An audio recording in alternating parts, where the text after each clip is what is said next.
So really want to thank Mary again for being here. And we have some other fantastic folks. I'll let them introduce themselves a little bit more, but we have Ken, Cathy, and Gary here to talk more about forecasting. Thanks, guys. Guess we're ready to get started here. Good morning, everybody. I'm not going to take you through that whole drill that Ashley did, but it is a favorite. I'm Ken Brooks. I'm the EVP of Supply Chain at Amplify Education. We're a K-12 publisher focused on reading, science, and math. That's not the reason I'm here today. I'm also the chair of the Book Industry Study Group Supply Chain Committee. Over the past year or so, the committee has been having a series of lunch and learn sessions where we've talked about topics of interest to the industry, the broader industry. So how to work with printers, paper, transportation, distribution, things like that. These sessions were largely instigated by Matt Cannell of Versa Press, who's a board member of BISG and a member of BMI. So thank you, Matt, for doing this. For 3 months earlier this year, our focus has been on SIOP, sales, inventory, operations, planning, which brings together demand planning, inventory planning, supply planning, and then an executive overview to address it. This culminated in a very well-received session at the BISG annual meeting, and an invitation from Matt and Joe Upton to come speak to you today. In those discussions, we talked about some of the most crucial decisions that publishers have to make. So, how do you improve front list forecasting with all the uncertainty in these forecasts? What are the very real consequences of getting it either right or wrong? And then how does this get communicated through the supply chain to other partners? So these questions, when they're answered correctly, minimize stockouts, make sure that the editorial, sales, and marketing efforts aren't going to waste. They achieve better management of the P&L, cash flow, and balance sheet. And they also strengthen relationships within the supply chain. So in today's discussion, we're going to talk about that. With me here, I have Gary Jones, who's a partner at River Rock Advisors. I've worked with Gary over the years at a number of different publishing houses working on these very topics. He led those SIOP lunches to talk about this, and you'll see he's quite a dynamic presenter. And then Cathy Felgar is the publishing director at Princeton University Press. An active participant in BISG activities, and Cathy and I go back quite a ways as well. So they're going to be discussing these items. Then what I'll do is I'll pick up at the end with some questions if they're not questions from the audience here. So let me turn it over to Gary. Thanks, Ken. If you want to turn to the next slide, please. I want to kind of start off with a quick framework that we like to think about a lot. It's the challenges that all of us face in any business.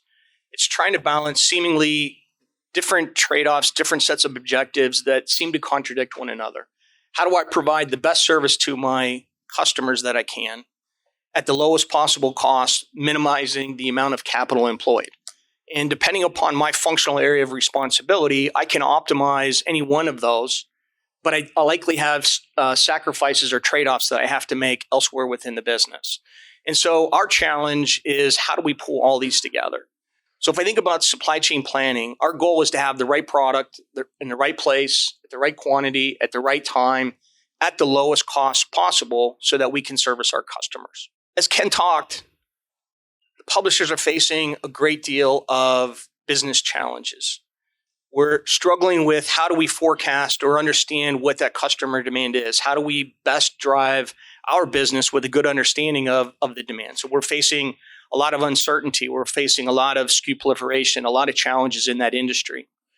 We're facing significant cash flow problems from an inventory perspective. We heard Mary talk about that today. That's one of the things that's really kind of bringing a lot of pressure and changing the dynamics that a lot of you as printers are seeing, where the demand was through the roof and now it's falling off the table because we're facing these cash flow problems. And from an operational perspective, we're trying to do all these things to minimize my cost, to be much more responsive, much more nimble, much more reactive to the dynamics in the business. And so we have to be more responsible and more proactive. And as Ken mentioned, kind of right down that center is a SIOP process, sales, inventory, and operations planning. Quite often, those are independent functions. They throw information over the wall. And the key to success is to get all of these to work together, not only within a business, but across businesses. Cathy, I've been a consultant all my life, so a lot of people would say I've never had a real job. So Cathy's up here to bring credibility and bring the perspective from the industry to some of these statements. Hi, yes, I would say that on the last slide, capital is something that I'm hearing not only at my own organization, but a lot of other publishers is a big focus.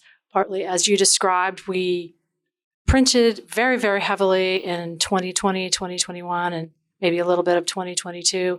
And now that inventory is not moving fast enough, but we have capital tied up in that stock and not as much to spend on printing new titles. So what are we doing about it? So one of the key initiatives that a lot of publishers are undertaking is what we call collaborative demand planning. We want to bring in not just historical perspectives on the industry where we took people's word for what we think it would be. We need to bring in the voice of the customer. We need to understand what those behaviors are. How can we bring in demand intelligence? How do we blend all of these different perspectives together to tighten up that forecast? And we'll talk about that a bit more in a minute. With this improved forecast now, I can do a much better job of managing our inventory.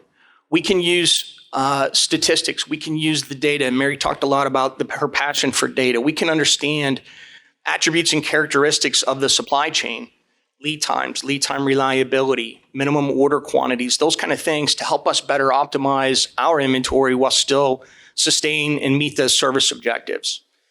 And then working with an understanding of what we need to have, where, in what quantity, we can look at supply planning a little bit differently. We can look at it not just from a not just from a purchase price perspective, but a total cost of ownership. What does it cost me to procure the product I need? What happens if I have to expedite? How do I get it logistically delivered to where I need it?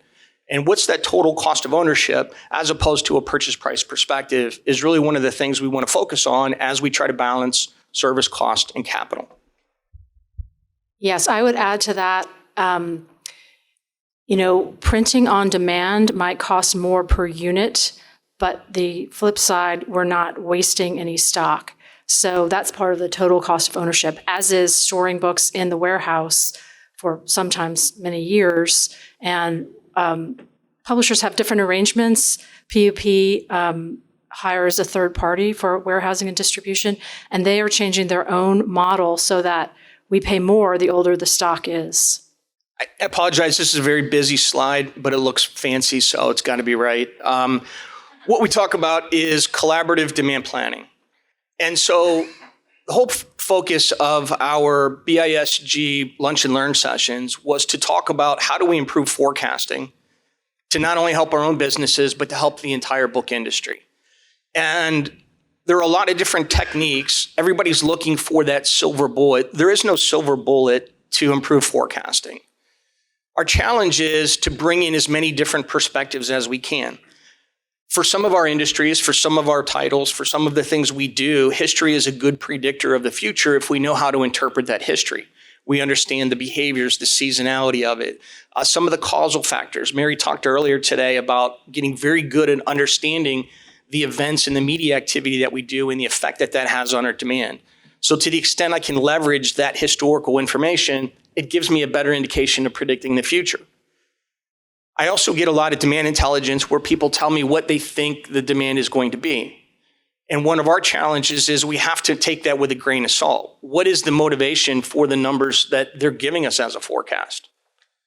If I'm responsible for service and I don't own inventory, I'm going to lie, cheat, and steal. I'm going to tell you as high of a forecast as I can get you to believe so that I can have as much inventory as I possibly can. I don't own the inventory, but I do own service and my ability to sell, and I can't sell it if I don't have it. So we want to take those insights, not only understanding where the perspectives come from, but put a grain of salt to it. And by doing so, to do that, we want to start tracking the accuracy and the validity of those forecasts that we get from people. Not only the accuracy, but the bias that's embedded in that. And over time, we take those perspectives on how good the statistical forecast is based on history, how good our insights are from our different constituents that are giving us forecasts, and blend them together. And hopefully, we take a lot of the noise and a lot of the error out of the forecast by bringing a bunch of different perspectives together.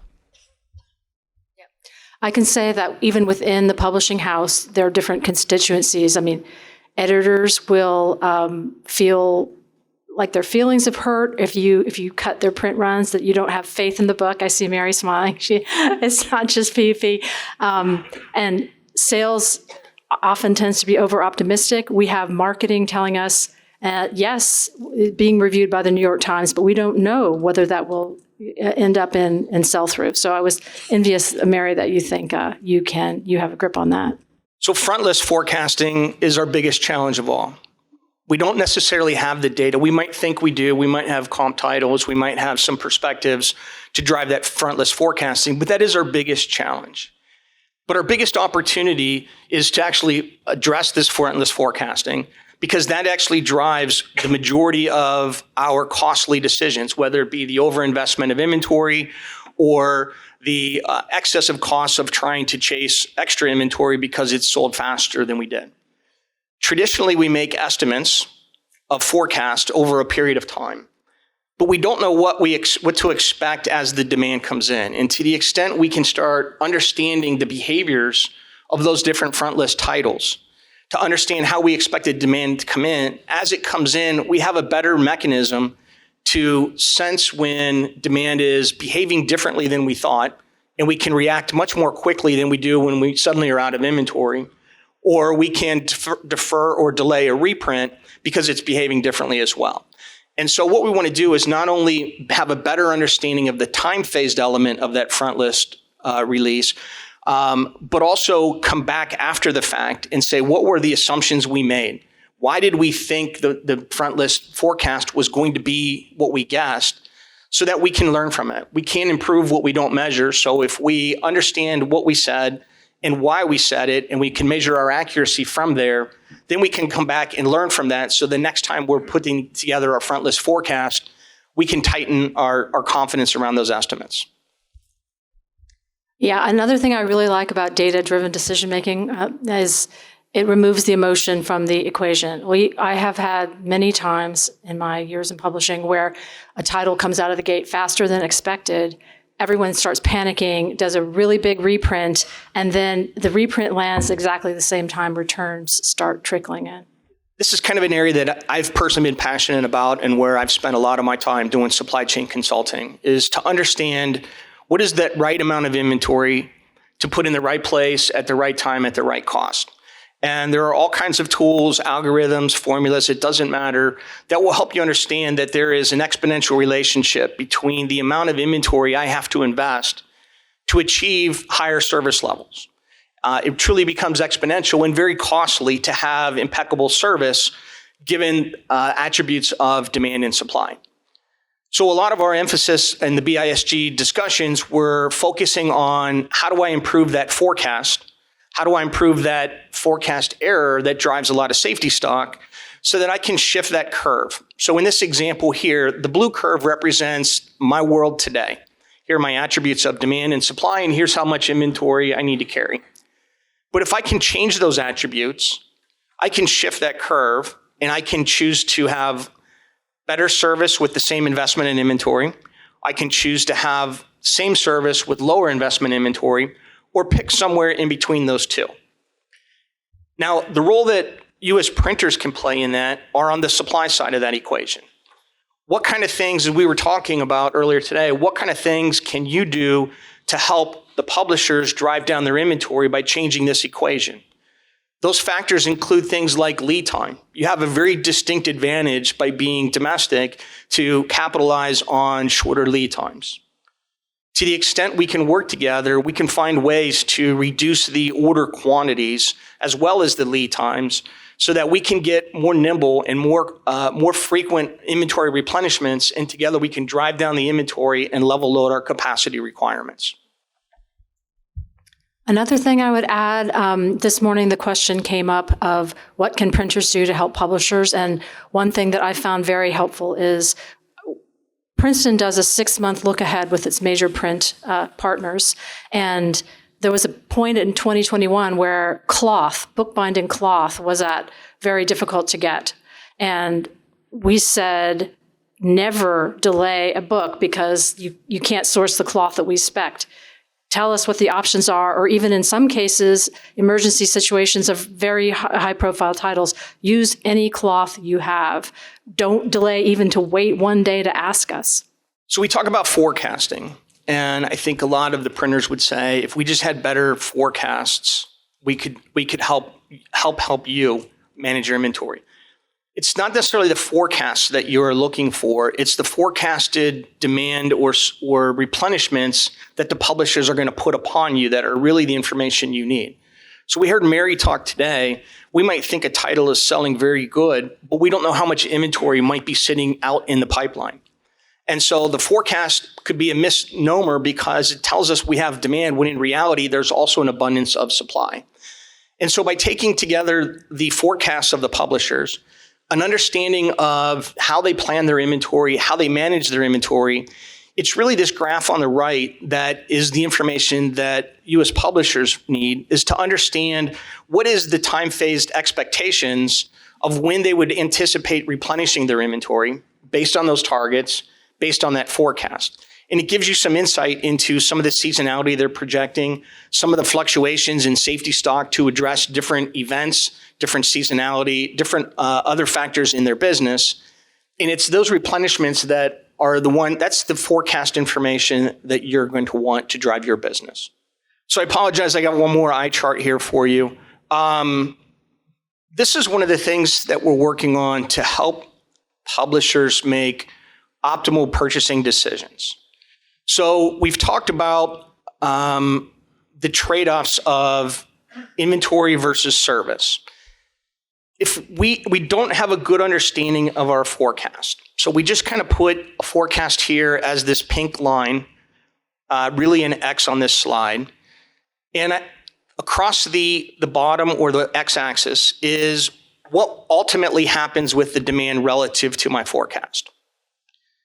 The Y-axis is how much do I believe that forecast and how much do I purchase relative to that forecast? So a lot of times I might not believe the forecast and I will buy more than that forecast. It puts me vertically above that pink line. And if the demand actually comes in higher than the forecast to the same proportion as I overbought, I kind of fit on that green line and I ordered perfectly by accident. But if I didn't get it right, I find myself in an over-order situation. And I incur a lot of costs associated with that over-ordering. It's not just the inventory that I have tied up, but I spent my working capital to buy more than I need. I'm sitting on inventory longer than I need to. I've tied up working capital that prevents me from investing in other titles that are in desperate need. I also create a situation of excess and obsolete inventory, each of which come with costs associated with those, the disposal costs or the penalties of carrying that excess inventory. On the flip side, if I order less than that forecast and the demand comes in higher than I thought, then I put myself into an under-order situation. Now, I do have the opportunity to reprint, but as Mary said, it's now more costly. I exaggerate it by saying death by 1,000 paper cuts. If I have to keep going back and reprinting, I incur a lot of make ready and a lot of setup costs, both at the printer and throughout the supply chain and handling that transaction. But I can at least hopefully sustain the demand opportunities. But if I'm challenged to do that reprint because I have a limited number of reprints I can do, or I don't have the working capital to invest, then I put service at risk and I lose revenue and margin opportunities. And so what this grid does is it helps publishers make decisions to just evaluate the trade-offs. There's not a silver bullet here. It doesn't tell you what the answer is, but it helps me understand, if I understand the total cost of ownership of a purchase decision, I can take a look at this and say, do I want to err on the side of over ordering or under ordering, and then plan accordingly so that if I'm wrong, I can react quickly. I know what risks I took when I went into that decision. One thing I would add to that is that we sometimes, if we lose the opportunity, if we go out of stock, authors become very upset with us and might not sign with us again. So definitely was a big fear over the last 3 years. And one thing PUP did was set up a lot of titles, what we call POD gap, that is just in case, because the timelines for offset printing were so greatly extended during that 3-year period, we knew we wouldn't be able to get a reprint in less than 16 weeks or so. So we had to use that as a mitigating factor. And it's a lot of work in-house because the spine widths are not the same. The way you set up the files are not the same. So it's costly in terms of time as well. So we've talked about this from a publisher's perspective. Recognizing our audience, we know that brings a lot of pressures down to you as printers. You're faced with underutilization of very expensive, costly assets. We heard about that earlier today. The investments that have been made over the last 5 years to support the business of the past, but also to enable capabilities going forward are currently being underutilized. How do we take advantage of that? Very, very significant capital implications for printers when I think about that service cost capital balance. That's going to put some challenges on the capacity. How much of it is going to stay online? Are we going to lose capacity because it's just not economical for everybody to sustain that capacity? Not only the reemergence of the overseas competition, but I've heard a lot over the last day or so, the surprise in how quickly it came back. And so those challenges are putting a lot of pressure on us. The increased utilization of POD causes challenges not only with the manufacturers, but as well as our publishers, both handling the transactions and making those decisions in an optimal manner. And then, as we'll hear later today, the increasing challenges of sustainability. One thing I would add to that is paper. I worry a lot about paper, and I know I've heard Bill speak a couple of times on this topic, but if paper manufacturing declines, I think it's going to be years, if ever, before it comes back. So that keeps me up at night sometimes. So what? So how does this all come together? What do we do about it? So one of the things that I've spent my career working on is thinking about that vertical slice going through demand, inventory, and supplier operations planning. How do we bring these functional teams together within an organization to not only improve that service cost capital balance, but to help companies drive profitable revenue growth? That's kind of why we're here.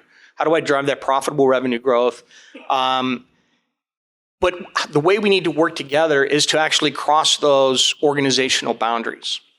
Each individual company has their goals on how they want to balance service cost capital. The metrics, the economics, the objectives are different for the industries you serve, the customers you serve, your own personal competitive differentiations. But by working together to understand what I call the help me, help you, help me kind of scenario. And we've talked a lot about things like standardization. There are things that maybe we can't standardize. They do play a role in our particular market that we serve, but there are things that don't matter. And are there ways that we can standardize our products, our processes, our information, so that my forecasts maybe are not at an individual ISBN level, my forecasts are at a family of like characteristics level. That is a much better forecast that everybody can operate to, and we get down into the details when I get to that critical point of making a decision. So how do we increase our information sharing? Not competitive secrets, but information to help us, help you, help us. That includes things like capabilities, constraints, capacities. Each of you have sweet spots in your business that you run very, very well. You may run better than anybody else. I would doubt that many of the publishers know what those are and how to best leverage those. How can we work together and take advantage of your capabilities? It really becomes a competitive differentiator as you look at the overseas competition. Again, the increased collaboration. There are things we're never going to know. Our forecasts are always going to be lucky or lousy. And we don't even know which it's going to be on any given day. But if we can start communicating what we do know, we can communicate the assumptions that we have, we start measuring and sharing how lucky or lousy they are, that provides valuable information to everybody involved. And then we've talked about reducing the complexity. So to the extent that we can take some of that complexity out of the supply chain, helps us all. So where do we go from here? This was kind of how we ended the BISG discussion. We kind of put a call to action together. Where should we start? So demand planning, thus the focus of our discussions, our brown bag sessions, we're all about how do we improve forecasting. To us, it's very important to bring in as much demand intelligence as you can, but then understand the credibility and the validity of that information. Again, knowing how lucky or lousy I am lets me make better decisions. Take that insight on forecasts and future demand expectations, blend it with characteristics of my supply chain, and then put together the right inventory strategy that works for my business. What is that optimal investment that I can make? What is that service level trade-off that I'm willing to accept for that?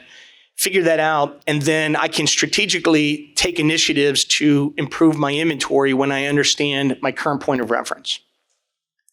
From a supply planning perspective, this is why we're here today, collaboration. Collaborate, share information, because there are opportunities for one another to improve the relationship if we just know what makes us better, what makes us more efficient, and what allows us to help each other out. We don't know what we don't know, so let's assume we get it wrong. So flexibility is really going to be the key. So I would challenge printers to the extent that you can help bring flexibility and nimbleness to the publishers as they try to manage their uncertain supply chain. That's how you can help them. Our front list forecasting we've talked about, it's really about making sure we understand our assumptions, why do we make our decisions, and let's go back and improve based on everything we can learn after the fact. And similarly with the front list ordering. So I will stop there. I'll just add one more thing, which is PUP started doing something called birthday reports, which is titles that are around 12 to 18 months since publication date. We look at, did they perform as expected, both in terms of unit sales and revenue.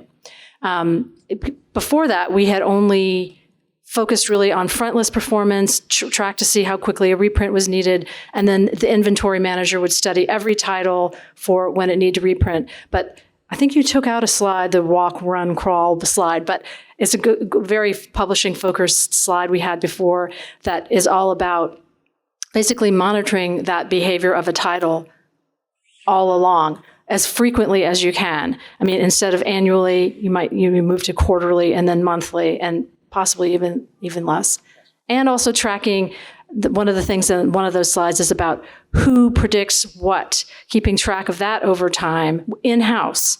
And then you can build up a picture of who's more accurate, whose guesses are better. You took out several slides. My favorite slide was the one after the sawtooth curve. You remember that? Where you've got the reprints for a particular title.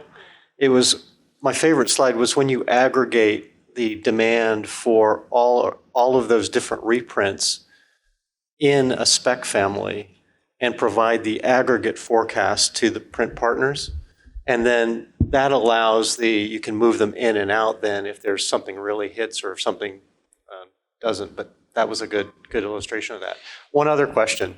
So those idealized cost service curves. I know when we overbought last year, we just took our star and just like zoomed it way north. So we're nowhere close to those curves. What do you think about that? What do you do? After the fact. Unfortunately. If you're in a situation where we have an abundance of inventory, we need to find a way to, and everybody's going to have a different industry, different way to service your customers. But we've got to find a way to shape our demand somehow. We've got to find a way to influence the buying behaviors of our respective customers.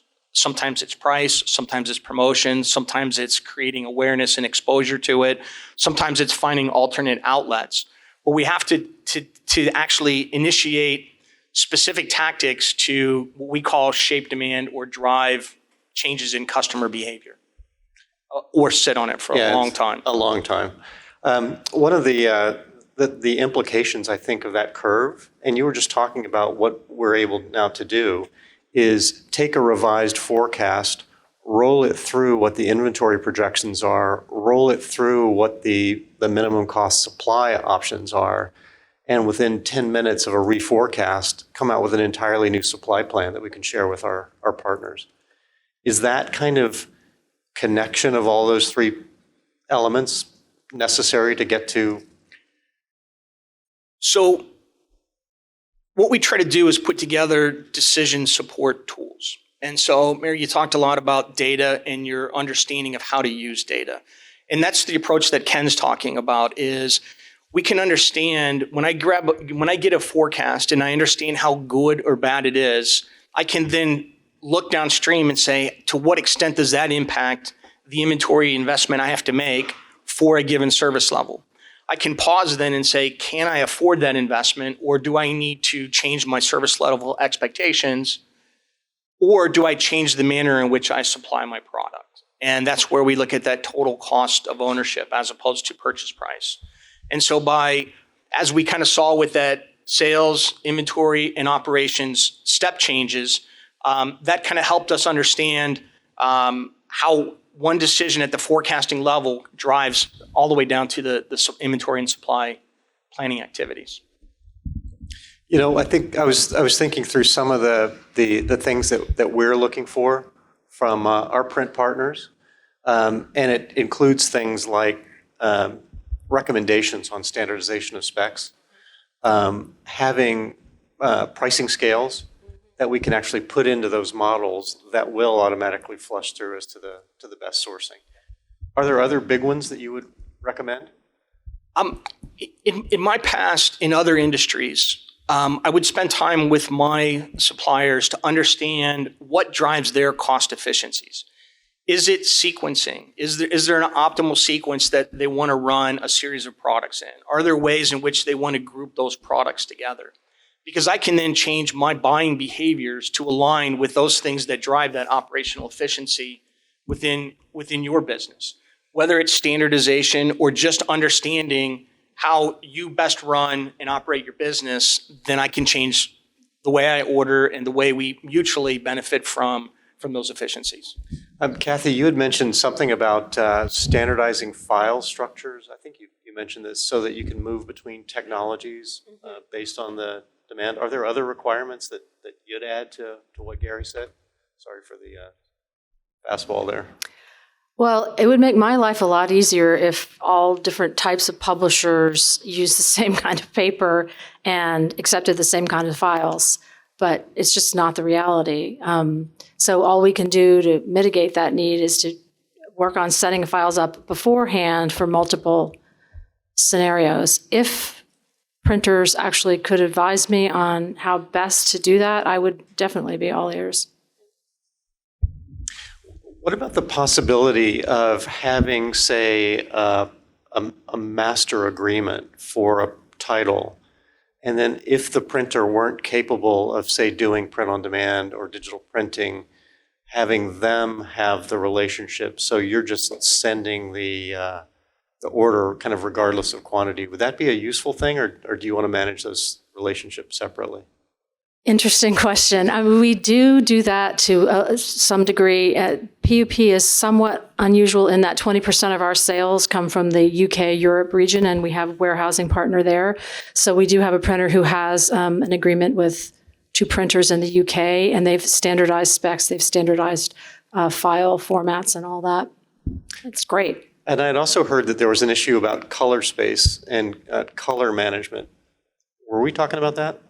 That's right. That kind of blew my mind. What was it in that was China? They don't use cyan or something? Or? I don't remember what it was. Okay. It was we have experts in the room that probably know the difference in color space across international. Yeah. That was a challenge. I haven't encountered it, but yeah, I heard about it. All right. I've been kind of getting all my questions answered here. Any like free consulting? I kind of like it. Any questions from the room on what we've been talking about?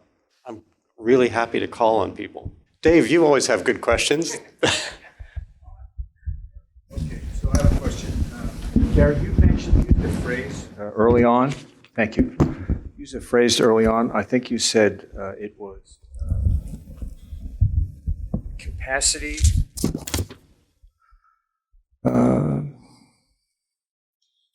It was something about making sure that there was available capacity to reprint. And I can't recall what the other word is. I'll find it here in my notes. But if you could talk a bit about that. I certainly can.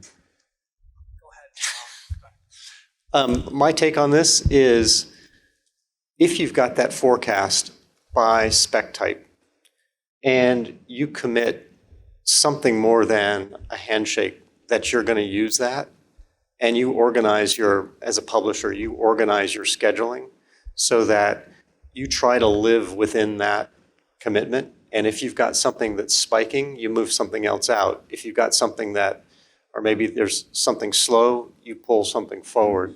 I think that's a real opportunity. But until you get the ability to kind of roll through all of your inventory into a supply plan, it's really hard to do. Actually, I found the term. It was capacity safety stock. So I put up the curve earlier where we talked about the amount of inventory investment required to achieve a service level.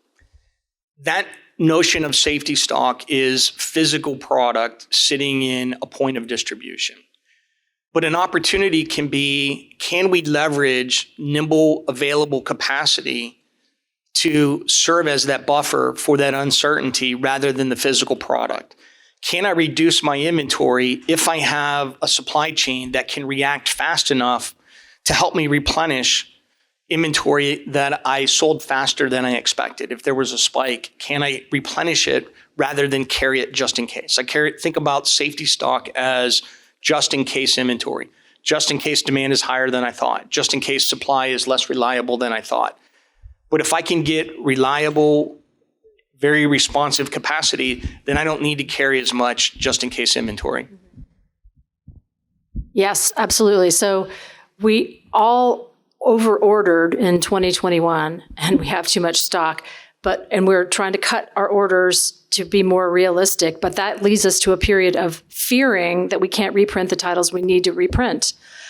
So I think I mentioned I share a 6-month forward look with all my major print partners, but that's front list only because I right now I can't predict reprints. There is one printer who used something called a time save for us that I very much appreciated. It ended up not working out very well, but I could see that as something that could work for publishers and printers. Thanks.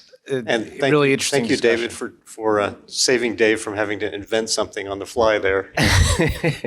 I really enjoyed the discussion and the chart you put up, and relates to, I think, a lot of the businesses in this room where the balance between the costs we have to put in and the service level. At the end of the day, as a manufacturer, I'll speak for our business, it's not that complicated. It's you put a lot of money into buying capital, and then you want to utilize those assets. And the more time we schedule on those assets to make sure we have really high utilization, the service level drops because we can't react quickly to what a publisher might call and say, I've got a surprise, I need this. So our ability to protect that time to serve the publishers is directly impacted on utilizing our assets. So I'm not sure what the time save model was, but there is a model out there where as we can work together where publishers are buying time versus specifically scheduling titles. And have you thought about that? And does that sound crazy, or does that sound something?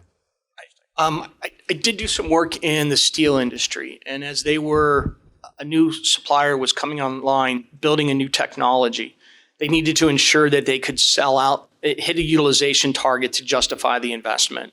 And so what they did to their major customers is they sold line time. And so I worked with one of their customers. It was up to me to decide how I wanted to consume that capacity. If I was good enough at predicting my demand, I could do one setup, which was a very time-consuming, expensive setup, and run one product for that entire capacity. And I really took advantage of the volume I got out for that capacity. But if I didn't have that certainty, it was my decision on how I wanted to use that capacity I bought. I could set up and run one piece and set up for another 6 hours and run one piece if that was the right thing for my business. As the manufacturer, you didn't care because you were getting paid for the line time. You just had to execute according to our agreement. So it's not a crazy idea, and it's something that has come from other industries. We just have to figure out what's the right way to do it. Back to your question, I think the opportunity, though, you said when we get an emergency call from one of the publishers and we've got to be nimble and responsive, what are the aspects that drove that cost or time into your operation by breaking that schedule to make that product? And if we can understand what those are, that gives you a clue on some of the aspects that you want to standardize on or build some of that efficiency into your scheduling process, that maybe I don't break it today to put it in, but I could do it tomorrow morning or whenever I get into my sequence. If we mutually understand what are those cost drivers or things that help you be more efficient when you operate. I was just going to comment on what we were just talking about. And I think, for manufacturers, understanding what those, family of products are, if we can, at our operation, if we can know that, okay, we're going to have 500,000 press signatures of 4-color printing, or we're going to have 500,000 of 1-color printing, we can reserve blocks of time. It's just having the publishing partnerships that can support working not on a title by title basis, but on a series of things. Really key. Okay. Last one.